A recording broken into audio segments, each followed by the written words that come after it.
Okay, so I'm sure a lot of you are familiar with this one. Um, so this makes a pretty striking use of passing notes. Um, so I've talked about some of the things to be thinking about, some of the considerations, which, one is the style of the piece. What sort of era is it from? Is it from if it's from the 20th century, then it might be a different story a little bit. But if it's, romantic, classical, Baroque, Renaissance music, then we'll be talking, this is sort of what we're talking about. So, um, the other consideration, I think, is just to listen as well, and to listen to the um, tension that's produced by passing notes. Passing notes will often produce a certain tension in the music, an extra flavor or expressiveness in the music. For example, in that second bar, we've got this where you hear this G, right? I'll play that again. You can sort of hear something's going on at that point. Is that, John, do you sort of, yeah? Yeah, cool. So those are sort of the two things you want to start off with, and then it comes down to context. So if we look, and the reason I choose this example is it's fairly straightforward. Sometimes it's not this straightforward, but if you look at the context of the whole bar, we have one outlier, which is the G, and from listening, you can sort of hear that it's leaning onto the F sharp as well.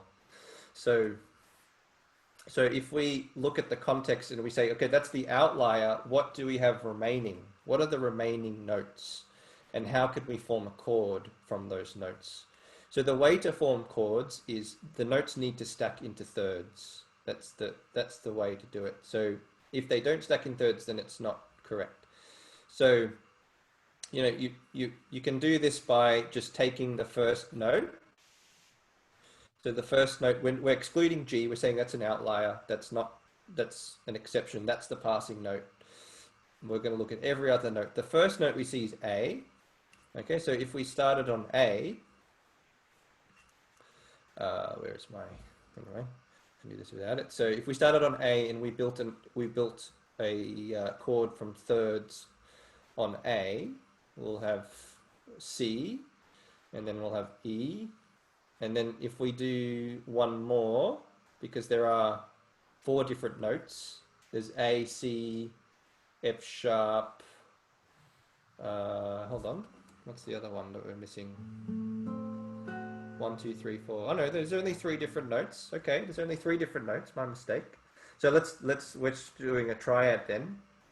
So A, C, E, okay, we're close because we have an A, we have a C, but we don't have an E. Okay, so it's not an A chord. So I'm stacking thirds on the A chord, and I know for some people this might be a bit slow. I might be moving a bit slow, and for some I might be moving a bit fast. But I'm trying to go into enough depth here for everyone to understand and follow along. So if we started stacking notes in thirds from the A, we would end up with A, C, E, and they are not the notes that we have here. We have an F sharp. So the F sharp says, okay, that's not an A chord. So the next thing we can do, we can start on the C. So if we started on C and we stacked in thirds, we'd have C, E, and G. So it's not a C chord. The last note then, we've already done A. So the next note is F sharp. So if we started on F sharp, all right, we'll do it down here. It's a bit easier to read. If we start on F sharp, go in thirds, F sharp to A and to C. And that is what we have. We have an F, we have an A, and we have a C. So it's some kind of chord built on an F sharp. All right, we have F sharp, A, C, which is the chord we were talking about earlier. It's actually a diminished triad because from F sharp to C natural is a diminished fifth. So this chord is F sharp diminished.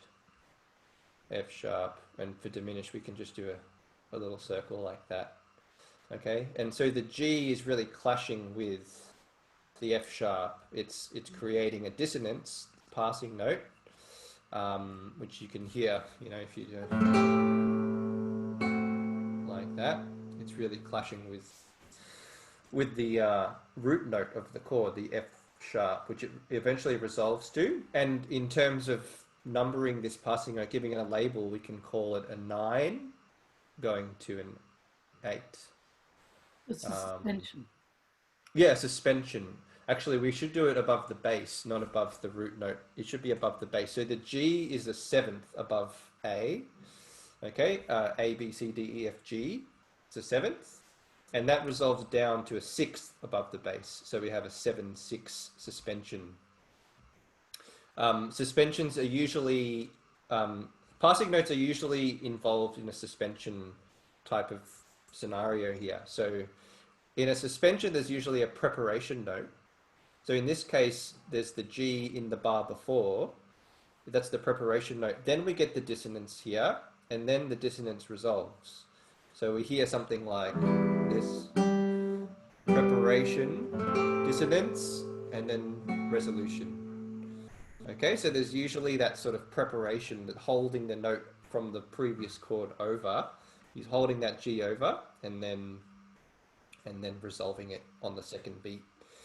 This is also called an accented passing tone because it's on a strong beat. It's on the first beat of the bar, so it's very powerful. It's got a very, you know, it really pulls. It's a lot of gravity, you know, in that note, which is then that tension's released when you get to the F sharp. So yeah, in terms of, you know, dynamic shaping, you can sort of do a bit of a decrescendo. It's like almost like a sighing gesture there. Okay, so there's one passing note. So John, I might ask you in these two bars here if you can describe what's sort of happening in these two bars here in terms of passing notes. Maybe I'll play it for you. Tell me firstly where the passing note is.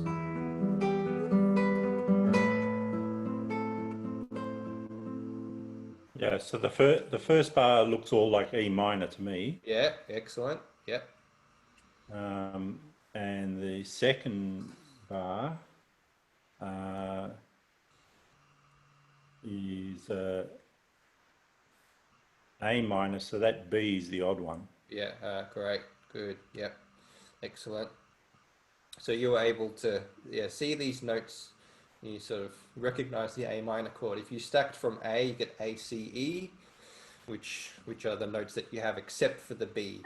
Okay, so exactly, and again, he's done that preparation, and then the suspension there, the dissonance, and then the resolution here. Can you describe, please, what, in terms of numbers, if you gave these notes a label above the bass note, what numbers do we have above the bass note, the B going to the A? Well, B is a 7th above the A. Yeah, no, hang on. No. B's a 9th above the A. Yeah, right? a 9th, that's it. Yeah, very good. And then that's going down to C, so that's an 8th. Well, no, that's not a C there. That's sorry. That's an A. Yeah, it's an A, which you said is an 8th. Yeah, an octave. 8th. Yeah, so we have a 9-8. There we go. Yeah. Okay, so 9-8. The first one we had. Oh, would you like to play? Yeah, you can have a play of that if you like. Yeah. No, that's all right. That's all right. No. Okay. All right. Okay. I was just. With the first example, Dan, the first example that you showed, yeah, on there, that second bar, yeah, if that bass note A was a D, Yeah, the chord shape looks like a D7. it looks like a D7. Yeah, Yeah, that's yeah. That chords are um, very closely linked together. yeah, So F sharp diminished and D7. If you write D, F sharp, A, C, that's D7. Those are the notes of D7. yeah, So F sharp AC is your diminished triad. yeah, So you have a diminished triad embedded into a D7 chord, and then DFA is your D triad. So yeah, yeah, it is very very close to a D7, but that because it doesn't have the D in there, it's got quite a yeah, different yeah, effect. A D7 chord would also be suggesting the context of G major rather than E minor, yeah, which is sort of what he does in the next couple of bars after what we were just looking at. In this bit here, he's going from D7 to G, and he's using that same process. We've got the preparation, the A, which he holds over, and then he resolves it to the G. Okay, and you hear that expressive,